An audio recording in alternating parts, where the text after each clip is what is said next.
جہاں کوئی گدی دیکھی وہیں جھک گیا. تھان تھان پر جھکنے سے، جگہ جگہ پر گرنے سے رب نہیں ملے گا. رب ملنا ہے تو ایک اللہ کے در پہ ملنا ہے. جیسے ابراہیم علیہ السلام نے اللہ کو حاصل کیا ہے، اللہ کے سامنے اپنا سب کچھ سپرد کر دیا.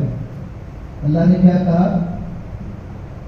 وَمَن يَرْغَبُ عَن مِّلَّةِ إِبْرَاهِيمَ إِلَّا مَن سَفِهَ نَفْسَهُ وَلَقَدِ اصْطَفَيْنَاهُ فِي الدُّنْيَا وَإِنَّهُ فِي الْآخِرَةِ لَمِنَ الصَّالِحِينَ إِذْ قَالَ لَهُ رَبُّهُ أَسْلِمْ. جب ابراہیم علیہ السلام سے اس کے رب نے کہا کہ تو مطیع ہو جا، مسلمان ہو جا، اسلم، تو فرما بردار ہو جا. اور اسلمت لرب العالمین، انہوں نے کیا کہا کہ میں اپنے رب کے لیے جو تمام جہانوں کا رب ہے اس کے لیے میں مطیع ہو گیا ہوں، میں صرف اللہ کا مطیع ہوں. حضرت ابراہیم علیہ السلام کی تعریفوں سے یوں ہی نہیں قرآن بھرا پڑا. حضرت ابراہیم علیہ السلام سے اللہ نے بہت بڑی قربانی بھی لی ہے. بیٹا دیا ہے، 10 سال کی عمر کو پہنچا ہے، اللہ نے آزمائش کر لی ہے، امتحان لے لیا ہے. بیٹے کی گردن پر چھری چلا رہے، صبح اٹھتے ہیں اور اپنے بیٹے کو کہتے ہیں کہ انی ارا فی المنام انی اذبحک فانظر ماذا ترى. اے میرے لال، اے میرے پتر، میں نے تجھے اپنی خواب کے اندر دیکھا ہے کہ تو میرے سامنے لیٹا ہوا ہے اور میں تجھے رب کے رستے میں قربان کر رہا ہوں. انی اذبحک فانظر ماذا ترى. اے میرے پتر، تیرا کیا خیال ہے؟ تو کیسا دیکھتا ہے اس خواب کو؟ قال یا ابت افعل ما تؤمر. وہ فیضان نظر تھا یا مکتب کی کرامت تھی؟ سکھائے کس نے اسماعیل کو آداب فرزند میں؟ وہ بیٹا بھی کیسا خوش نصیب تھا جس کی اللہ تعریفیں کرتے ہیں. وَاذْكُرْ فِي الْكِتَابِ اسماعیل. اس کتاب قرآن کریم میں، اس الہامی کتاب میں اسماعیل کا بھی ذکر کرو. إِنَّهُ كَانَ صَادِقَ الْوَعْدِ وَكَانَ رَسُولًا نَبِيًّا. وہ سچے وعدے والا تھا، وہ وعدے کو وفا کرنے والا تھا، وہ وعدوں کو پورا کرنے والا تھا، وہ وعدوں کو نبھانے والا تھا. وَكَانَ رَسُولًا نَبِيًّا، اور وہ اللہ کا رسول اور پیغمبر تھا. حضرت اسماعیل کہتے ہیں بابا جیسے آپ کا حکم. تو اللہ تبارک و تعالیٰ نے یہاں پر سیدنا ابراہیم علیہ السلام کی آزمائش کی ہے. ایسے ہی اللہ نے وَاتَّخَذَ اللَّهُ إِبْرَاهِيمَ خَلِيلًا، ابراہیم علیہ السلام کو خلیل ایسے ہی اللہ نے بنا لیا. ساری دنیا ایک طرف ہے اور اکیلا ابراہیم ایک طرف ہے. اس لیے اللہ نے قرآن کریم میں کہا ہے ان ابراہیم کان امۃ قانتا للہ حنیفا. ابراہیم اکیلا ابراہیم امت کا کام کرنے والا تھا. وہ اکیلا ہی امت تھا، ایک امت کا کام کر گیا ہے. قانتا للہ حنیفا، اللہ کا بڑا ہی فرما بردار اور یکسو ہو کر کے، ساری دنیا سے بے پرواہ ہو کر کے ایک اللہ کی عبادت کرنے والا تھا. وَلَمْ يَكُ مِنَ الْمُشْرِكِينَ. ابراہیم کی یہ صفت ہے، ابراہیم کا یہ وصف ہے، ابراہیم کی یہ خوبی ہے. لَمْ يَكُ مِنَ الْمُشْرِكِينَ. ابراہیم مشرک نہیں تھے. ان کی عبادت کے اندر، ان کی ریاضت کے اندر، ان کی نماز کے اندر، ان کی صلاۃ کے اندر، ان کے روزے کے اندر، ان کی قربانی کے اندر کسی ایک عمل کے اندر بھی شرک نہیں پایا جاتا. شرک سے پاکیزہ عبادت اللہ کے ہاں قابل قبول ہے، قابل منظور ہے. اور جس عبادت کے ساتھ شرک جیسی غلاظت اور گندگی اور گرد اور غبار لگ گیا، وہ عبادت ضائع کر دے گا. حدیث میں آتا ہے جو بندہ کسی کو دکھانے کے لیے کام کرتا ہے، کسی کو دکھانے کے لیے، ریاکاری کے لیے، شہرت کے لیے کوئی عمل کرتا ہے. اب عمل نماز پڑھ رہا ہے اور نماز پڑھتا ہے کس کے لیے؟ پڑھنی تو اللہ کے لیے، کھڑا بھی اللہ کے سامنے، لیکن نیت کے اندر خرابی آ گئی کہ کسی اور کو دکھانا ہے. مقصد یہ ہے تو کہا جو اللہ کا حصہ ہوگا اللہ اس کو بھی چھوڑ دے گا. ریاکاری کا حصہ تو اللہ چھوڑتے ہیں. جو اس نے تھوڑا بہت رب کے لیے کلمے گئے تھے، نماز جو رب کے لیے تھوڑی بہت ادا کی تھی، وہ بھی اللہ کر دے گا، اس کو بھی قبول نہیں فرمائے گا. شرک، ملاوٹ والی، آمیزش والی عبادت اللہ کو قبول نہیں ہے. اللہ کو عبادت وہ قبول ہے، اللہ کو بندہ وہ سونا لگتا ہے جو خالص ہے، جو کھرا ہے، جو سچا ہے، جو صرف رب کا ہے، سب کا نہیں، جو رب کا ہے. توحید تو یہ ہے کہ خدا حشر میں کہہ دے کہ یہ بندہ دو عالم سے خفا میرے لیے تھا. توحید یہ ہے کہ رب خود حشر میں یہ کہہ دے کہ یہ بندہ دو جگ سے خفا تھا، دو جگ سے ناراض تھا، تو کس لیے تھا؟ میں رب کے لیے تھا. ایسے نہیں، ہمیں بہت تانے ملتے ہیں، ہمیں بہت کچھ کہا جاتا ہے کہ یہ ایسے ہیں، فلاں ہیں، یہ ہے، وہ ہے. لیکن میرے بھائیوں، یہ اللہ کا بے حد انعام ہے، اللہ کا بے حد احسان ہے، اللہ کا کرم ہے، اس کی رحمتیں ہیں کہ الحمدللہ کوئی بھی اہل حدیث ہو وہ غیر کے در پہ جا کر جھکتا نہیں ہے، وہ ڈھیری دیکھ کر کے گرتا نہیں ہے، وہ کسی قبے کو، جبے کو دیکھ کر کے اس کے دل میں ایسے جذبات پیدا نہیں ہوتے کہ جا کر کے اس کے قدموں میں گر جائے. اس کے دل کے اندر توحید کا جو پودا لگا ہوا ہے وہ مضبوط درخت کی طرح قائم ہے. یہ اللہ کا بے حد فضل ہے. بات ہم نے شروع کی تھی کہ اللہ خالص کو قبول کرتے ہیں، اور ابراہیم علیہ السلام نے کعبہ تعمیر کر کے اللہ سے یہ عرض کی تھی کہ اے میرے اللہ اس کو قبول کر لے. نماز پڑھی ہے، ہم نے قرآن پڑھا ہے، اس میں خوبصورتی سے پڑھا ہے، کوشش کی ہے اپنی طرف سے، لیکن دعا آخر میں یہی ہے کہ اللہ اس کو قبول کر لے. اور میرے بھائیوں، قرآن جو ہے نا یہ اللہ کی بڑی خوبصورت کلام ہے. اس کی مٹھاس وہ دل جان سکتا ہے، وہ دل سمجھ سکتا ہے جو دل پاکیزہ ہے، جس کی یہ رن وے، یہ موٹر وے صاف ہے نا، اس کے اس رن وے پر دل پر نور اترتا ہے. اور اگر یہ گندی ہے نا، یہاں پر شرک کی غلاظت ہے، گندگی ہے، بو ہے، تو پھر یہاں پر قرآن کی مٹھاس نہیں آتی. قوالیاں تو آ جاتی ہیں اور دوسرے بول تو آ جاتے ہیں، قسم کے بول آ جاتے ہیں، لیکن جو رب کی کلام ہے اس کی لذت، اس کی لطف وہ بھی اس دل میں نہیں آتا. یہ دل صاف رکھنا ہوگا، اور یہ دل صاف تب ہوگا جب یہ شرک سے پاک ہوگا، جب یہ ایک الہ کی طرف مائل ہوگا، جب یہ جھکے گا تو ایک اللہ کی طرف، اور مانے گا تو رسول اللہ صلی اللہ علیہ وسلم کی بات. ان کے آگے کسی اور کو ترجیح نہیں دے گا، کسی اور کو بڑا نہیں سمجھے گا، بلکہ بڑا سمجھے گا تو صرف محمد عربی صلی اللہ علیہ وآلہ وسلم کو. اور میرے بھائیوں، آج ہمیں یہ عہد بھی کر لینا چاہیے. اللہ نے موقع دیا ہے، شکر ہے اس خدا کا کہ ہم نے 2 رکعات ادا کی.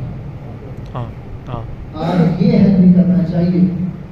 اللہ تجھ سے وعدہ کر کے جاتے ہیں کہ آج کے بعد ہم کوئی نماز جو ہے وہ نہیں چھوڑیں انشاءاللہ. اگر یہ لوگ، یہ بیٹھے ہوئے لوگ یہ عہد کر لیں نا اللہ سے یہ وعدہ کر لیں کہ اللہ تیرے ساتھ وعدہ کر کے آج اٹھتے ہیں، توفیق تو نے دینی ہے، عطا تو تیری ہے، اور مدد بھی تیری ہوگی، تعاون بھی تیرا ہوگا، اور تیرے تعاون سے ہم تیرے گھر میں آئیں گے.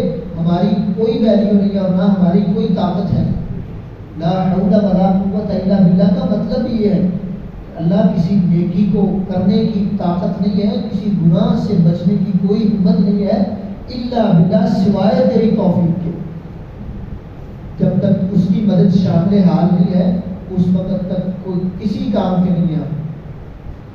اور یہ عہد کر لینا چاہیے آج کہ اللہ آج کے بعد ہم کوئی نماز نہیں چھوڑے انشاءاللہ. اگر کوئی رہ جائے تو میرے عزیز بھائیوں اس کو اگلی جماعت کے ساتھ اگلی نماز کے ساتھ اس کو پڑھیں، اس کی کرائی دیں. یہ نہیں کہ جو رہ گئی وہ رہ گئی، جو چھوٹ گئی وہ چھوٹ گئی. نبی کائنات صلی اللہ علیہ وسلم کا یہ فرمان کیوں بھول جاتے ہیں؟ میٹھے میٹھے فرمان ہمیں یاد رہتے ہیں جو ہماری مرضی کے ہوں، جو ہمیں آسان لگتے ہوں، لیکن جو فرمان آقا علیہ السلام کا یہ ہے کہ بندے اور کافر کے درمیان فرق کس بات کا ہے؟ نماز. سبھی جانتے ہیں، کوئی بوڑھا تو نہیں ہے، کسی کو نبی علیہ السلام کے اس فرمان میں شک تو نہیں ہے. تو پھر یہ فرمان حدیثوں میں، حدیث کی کتابوں میں کیوں لکھا رہ گیا؟ ہماری اپنی زندگی کے اندر کیوں نہیں آیا؟ اتنی سی بات بھی سمجھ نہیں آ رہی کہ نبی اکرم صلی اللہ علیہ وسلم فرماتے ہیں کہ بندے کے اندر اور کافر کے اندر فرق کرنے والی چیز صرف نماز ہے. جو نماز نہیں پڑھتا وہ کہاں گیا؟ قرآن کہتا ہے سورۃ الروم کے اندر منیبین الیہ، اللہ کی طرف رجوع کرو، اللہ کی طرف رجوع کرو، اللہ کی طرف لوٹو. اقیموا الصلاۃ، اور نماز قائم کرو. ولا تکونوا من المشرکین، اور مشرکوں میں سے نہ ہو جاؤ. نماز قائم کرو، نماز ادا کرتے ہو تو دائرہ اسلام کے اندر ہو. اس کے علاوہ کوئی کمیاں ہیں، کوتاہیاں ہیں، اللہ معاف کر دے گا، اللہ توفیق دے دے گا، اللہ ہدایت دے دے گا، اللہ دل سنوار دے گا، اللہ ذہن کو صاف کر دے گا، اللہ فکر کو نکھار دے گا، پاک کر دے گا اللہ. لیکن نماز کو نہ چھوڑو، نماز سے دور تو نہ بھاگو. اگر صرف اس ایریے کے لوگ مسجد کے اندر آ جائیں، یہ اتنا ایریا لگا لیں 50 کا، تو میرا خیال یہ کہتا ہے کہ مسجد کے اندر پاؤں دھرنے کو جگہ نہیں ملے گی. لیکن ہمارے پاس وقت نہیں ہے نماز کے لیے، اس لیے آج پریشانیاں بھی ہمارے سروں پر سوار ہیں. دکانداری جو ہے نا، دکانداری یا کاروبار یا ڈیوٹی یا ملازمت جو بھی ہے، اس کو اس وقت چھوڑ دینا چاہیے جب حی علی الصلاۃ، جب کامیابی کی طرف بلایا جاتا ہے نا کہ آ جاؤ، تو پھر اپنی دکان پر، اپنے مکان پر، اپنے گھر پر، اپنے ہاؤس پر نہیں بیٹھنا چاہیے. رزق اس نے دینا ہے. سارا دن دکان کھول کے بیٹھ جاؤ، اگر اس نے لکھا ہوا ہے نا کہ رزق نہیں دینا، آج اس کے پاس گاہک نہیں آنا، 1 روپے کا اس کو فائدہ نہیں ہونا، تو خدا کی قسم ہے ساری کائنات بھی مل کر کے اگر آپ کو فائدہ دینا چاہے 1 رتی کے برابر آپ کو فائدہ نہیں دے سکتے. اور اگر اس نے لکھ دیا ہے نا کہ آپ کو مالا مال کر دینا ہے، تو پھر آپ دکان چھوڑ کر بھی آ جائیں گے نا، اللہ کے در پہ آ جائیں گے، تو پھر انشاءاللہ آپ کے رزق میں کمی نہیں آنے والی، ذرہ بھر بھی کمی نہیں آنے والی. رزق وہ ہے جو اس نے ماں کے پیٹ میں لکھ دیا ہے، جو مل کے رہنا ہے. یہ کسی کے ہاتھوں کی فنکاری نہیں ہے کہ کوئی اپنے ہاتھوں سے کھینچ لیتا ہے. نہیں میرے بھائی، رزق مقدر کا ہے، جتنا مقدر میں لکھا ہے اس سے بڑھ کر نہیں مل سکتا. تو پھر کیوں بندہ مارا مارا پھرتا رہے اور بس، اور یہ لالچ انسان کے دل کے اندر رچی بسی رہے کہ مال مال، اور نماز کو چھوڑ دیں. نماز کو نہیں چھوڑنی چاہیے. آج یہ عہد کرنا چاہیے مجھے اور آپ کو کہ نماز نہیں چھوڑنی، جو بھی ہو جائے. نماز باجماعت ادا کرنا، اور باجماعت نماز کے کتنے فائدے ہیں. جو بندہ عام دنوں کی بات کر رہا ہوں، عام دنوں کی بات، کوئی بندہ باجماعت نماز ادا کرتا ہے تو کتنا اجر و ثواب ہے. حدیث بارکہ میں آتا ہے 27 نمازوں کے برابر اس کو اجر و ثواب عطا کیا جاتا ہے. جو بندہ ایک نماز باجماعت ادا کرتا ہے، سبحان اللہ، نماز ایک پڑھنی ہے، اجر کتنے گنا؟ 27 گنا. اور جو ایک ایک حرف کا، ایک ایک نیکی کا 10 گنا ملنا ہے، وہ اس سے الگ ہے، وہ کتنا زیادہ ہوگا. اور جو حدیث یہ ہے کہ پڑھے گا 5 اور ثواب کتنی کا ملے گا؟ 50 کا. وہ ثواب کہاں؟ بندہ مومن اگر حقیقی معنوں میں نماز ادا کرنے آئے نا تو اس کے دل کی صفائی ہو جاتی ہے، اس کا دل واقعتاً صاف ہو جاتا ہے، اور واقعتاً اس کا دل ہلکا ہو جاتا ہے، غموں سے، دکھوں سے، فکروں سے، تکلیفوں سے، مصیبتوں سے اس کے دل کا بوجھ جو ہے ہلکا ہو جاتا ہے۔ لیکن اگر صحیح معنوں میں نماز ہی ادا نہیں کی، اللہ تعالیٰ قرآن پاک میں فرماتے ہیں وَلَمْ نُعَمِّرْكُم مَّا يَتَذَكَّرُ فِيهِ مَن تَذَكَّرَ وَجَاءَكُمُ النَّذِيرُ، کیا ہم نے تمہیں اتنی عمر نہیں دی کہ جس عمر کے اندر ایک بندہ نصیحت حاصل کرنا چاہے تو وہ نصیحت حاصل کر سکتا ہے، وَجَاءَكُمُ النَّذِيرُ، اور تمہیں آگاہ کرنے والا، ڈرانے والا، خبردار کرنے والا بھی تمہارے پاس آ گیا۔ یہ قیامت کے اندر، قیامت میں جہنم میں پڑے ہوئے لوگوں کو، جو کافر ہیں، جو منکر ہیں، جو گنہگار ہیں، ان سے اللہ یہ مخاطب کر رہے ہیں، اور ان کا ذکر اللہ نے قرآن میں کیا پہلے، فَذُوقُوا فَمَا لِلظَّالِمِينَ مِن نَصِيرٍ، چکھو اس عذاب کو، اب ظالموں کا کوئی مددگار نہیں ہے۔ کتنی عمریں ہوئی ہیں، اور ہمیں نماز کا بھی ترجمہ نہ آئے تو یہ افسوس کی بات نہیں ہے، دکھ کی بات نہیں ہے۔ پھر ہم اللہ کے سامنے جا کے کیا کو دکھائیں گے؟ جوانی ساری گزر چکی ہے، اور جوانی کا تو خاص طور پر سوال ہوتا ہے، یہ زمین جس پر میں اور آپ پاؤں پٹکتے جاتے ہیں نا، اکڑ اکڑ کے چلتے ہیں، اس کا ایک ایک ذرہ رب کا محتاج ہے، اور اس کے حکم پر کان لگائے ہوئے ہیں، اور اس کی ذرا بھر بھی نافرمانی نہیں کرتے، اور اس زمین نے میرے اور آپ کے قدم نہیں چھوڑے، چاہے کوئی عالم ہے، چاہے کوئی غیر عالم ہے، چاہے کوئی دیندار ہے، چاہے کوئی دنیا دار ہے، جہاں مرضی بھاگ لو، اللہ سے نہیں بھاگ سکتا۔ اس زمین نے ہمارے، میرے اور آپ کے پاؤں جکڑنے ہیں، پکڑنے ہیں، یہ ذہن میں رکھیں، چھوٹ نہیں ہونی، پوچھا جانا ہے جوانی کہاں گزاری ہے، ساری زندگی سوال کا سوال تو الگ، اور اس میں خاص یہ پیریڈ جوانی کا، یہ کہاں گزاری ہے، کن کاموں میں گزاری ہے، کہاں فضولیات میں، کن ضروریات میں۔ آج مجھے بتائیں کہ سوائے مولوی کے وہ بھی کوئی اللہ معاف کرے، سب نہیں ہے، لیکن بہت سارے ہیں بھی جو دین کی فکر کرتے ہیں، جو لوگوں کو سمجھانے کی فکر کرتے ہیں۔ کیا اس کے علاوہ میں اور آپ ذاتی طور پر کوئی کوشش کرتے ہیں دین کو پھیلانے کی، دین کی تبلیغ کرنے کی، دین کی اشاعت کرنے کی، دین کی بات کسی دوسرے کو بتانے کی؟ اور کتنی معلومات ہیں ہمارے پاس، کتنا ہم نبی اکرم صلی اللہ علیہ وسلم کے فرمان کو جانتے ہیں، اور جو جانتے ہیں اس پر عمل کتنا کرتے ہیں؟ یہ فکر کس نے کرنی ہے؟ مجھے اور آپ کو یہ فکر ہے کہ میرا بچہ ڈاکٹر بن جائے، انجینئر بن جائے، ڈگری لے لے، سافٹ ویئر انجینئر بن جائے، اور دنیا کما لے، اس کے پیسے کا محتاج نہ ہو کسی کا، لیکن اس بیچارے کو نماز بھی صحیح نہ آتی ہو، اس کو وضو بھی نہ کرنا آتا ہو، اور اس کو باپ کا جنازہ بھی نہ پڑھانا آتا ہو، تو کیا یہ ڈگریاں لے کر کے باپ کی قبر پہ جائے؟ یہ ڈگریاں جا کر کے رکھے گا، اور ڈگریاں اٹھا کر کے کہے گا کہ اللہ اس کو بخش دے، اس کو اللہ مغفر لنا میدنا بھی نہ آتی ہو دعا، اس کو رب ارحم ماں ہمارا بیانی بھی نہ آتی ہو، اس کا ترجمہ ہی نہ آتا ہو، یہ کیا کرے گا؟ یہ فکر مجھے بھی ہے، آپ کو بھی ہے، میرا بچہ کھائے، اچھا پیے، پہنے اچھا، اس کا مستقبل اچھا ہو جائے، اس کی آخرت کی فکر کس نے کرنی ہے؟ کسی اور نے فکر کرنی ہے؟ کوئی اور آئے گا؟ اب کسی نبی نے آ کر کے بتانا ہے؟ میں نے اور آپ نے فکر کرنی ہے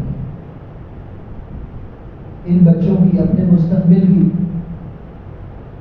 یہ تو پہلے ہمارے ہاتھوں سے جا رہے ہیں، ان کی تربیت میڈیا کر رہا ہے، ہم کہاں سوئے ہوئے، ہم وقت ہی نہیں دیتے۔ ان کو وقت دینا چاہیے، اور ان کو سمجھانا چاہیے، ان کو مستقبل کا متعلق ان کو گائیڈ کرنا چاہیے، اور ان کی تربیت کرنی چاہیے، تاکہ یہ بچے کل ہمارے لیے صدقہ جاریہ بن جائے۔ کل جب ہم مر جائیں، ہمارے اعمال کا پتہ کاٹا جائے، تو کم سے کم پیچھے ہمارے لیے کوئی عمل کرنے والا، کوئی دعا کرنے والا، کوئی ہمارے درجات کی بلندی کے لیے کوئی سامان کرنے والا تو ہو، کہ کوئی بھی نہ ہو پیچھے، کوئی ہاتھ ہی نہ اٹھانے والا ہو۔ میرے عزیز بھائیوں، ہمیں فکر کرنی چاہیے اور نماز کسی صورت نہیں چھوڑنی چاہیے۔ نبی علیہ السلام نے فرمایا 7 سال کے بچے کو نماز کا حکم دو اور 10 سال کا ہو جائے تو اس کو مار کر پڑھاؤ، جیسی آپ ہی نہ پڑھیے، آپ ہی جانور بنے ہوئے۔ ایک عالم دین ہے، وہ فرماتے ہیں بزرگ اللہ کے ولی بندے ہیں، وہ مولانا عطیہ اللہ سلفی حافظہ اللہ تعالیٰ، سجانے بندے کے بہت بڑے شیخ الحدیث ہیں۔ وہ فرمایا کرتے ہیں کہ نماز نہ پڑھتے ایک گند بناؤ والی مشین ہے، کھائی جاتے ہیں کڈی جاتے ہیں، کھائی جاتے ہیں کڈی جاتے ہیں، گند کڈی جاتے ہیں۔ ایک گند بناؤ والی مشین ہے جنہوں نے پتہ ہی نہیں کہ رزق دا شکریہ بھی ادا کرنا چاہیے، جنہوں نے نہیں پتا بھی اللہ بھی یاد کرنا، کہ پھر گند بناؤ والی مشین ہے۔ اللہ پاک نے یہ کیا، یہ کان ہے کہ سنتے ہی نہیں، اکھاں ہے کہ ویندیاں ہی نہیں، دل ہے کہ سمجھتے ہی نہیں۔ اولئک کالانعام، جانور نہیں، گدھے نہیں، سور نہیں، سورا نالوں بات کر، خنزیراں نالوں گندے نے، کتیاں نالوں بھڑے نے، وہ بھی رب کی تعریف کر رہے ہیں، وہ بھی رب کو پکار رہے ہیں۔ اولئک کالانعام، یہ چھپائے نہیں، جانور نہیں، بل ہم اضل، ان سے بھی بے گزرے اور گمراہ ہیں۔ میرے اور آپ کے اندر کیا فرق رہ گیا؟ میرے اور اس جانور کے اندر کیا فرق رہ گیا؟ اگر میں بھی نماز نہیں پڑھتا ہوگی، وہ پھر بھی اچھا ہے، وہ پھر بھی بہتر ہے۔ اللہ کہتا ہے وہ یاد کرتا ہے، ہر شے اللہ کی تسبیح کرتی ہے۔ اگر انسان اللہ کو یاد کرتا تو پھر یہ جانوروں سے بھی یاد ہوتا، اس کو احساس ہونا چاہیے۔ آمین۔ اللہ تعالیٰ استقامت عطا فرمائے، اللہ ثابت قدمی دے۔ اللہ تعالیٰ جو بندے یہاں بیٹھے ہیں، جو نہیں آئے، ان سب کے دلوں کو اللہ تعالیٰ اپنے دین کی طرف موڑے، سب کے دلوں میں دین کی، قرآن کی، نماز کی، اسلام کی محبت پیدا کر دے، کوئی تڑپ، کوئی فکر پیدا کر دے، اور ہم سب کو اللہ تعالیٰ دیانتداری اختیار کرنے کی، امانت دار بننے کی اللہ توفیق دے۔ امانت داری بہت کم ہے، جھوٹ ہی ختم ہوتا، اور جھوٹ اتنی بڑی بدی ہے۔ نبی اسلام سے پوچھا گیا مومن زانی ہو سکتا ہے، وکیل ہو سکتا ہے، فلاں ہو سکتا ہے، چور ہو سکتا ہے، ہو سکتا ہے، مومن جھوٹا بھی ہو سکتا ہے؟ کہا نہیں، جھوٹا کہ مومن نہیں، یہ نہیں ہو سکتا۔ جو مومن ہے وہ جھوٹا نہیں ہو سکتا، جو مومن ہے وہ سچا ہوتا ہے، وہ کھڑا ہوتا ہے، وہ جو کہتا ہے وہ کرتا ہے۔ اللہ سے دعا ہے کہ اللہ تعالیٰ مجھے اور آپ کو انبیاء کی سیرت پر چلنے کی، صحابہ کرام کے نقش قدم پر چلنے کی توفیق دے۔ اللہ تعالیٰ ہمیں ہماری دنیا اور آخرت کو بہتر کر دے، ہماری اولادوں کا مستقبل، ان کی دین، ان کی آخرت اللہ بہتر کر دے، ان کی دنیا بھی بہتر کر دے۔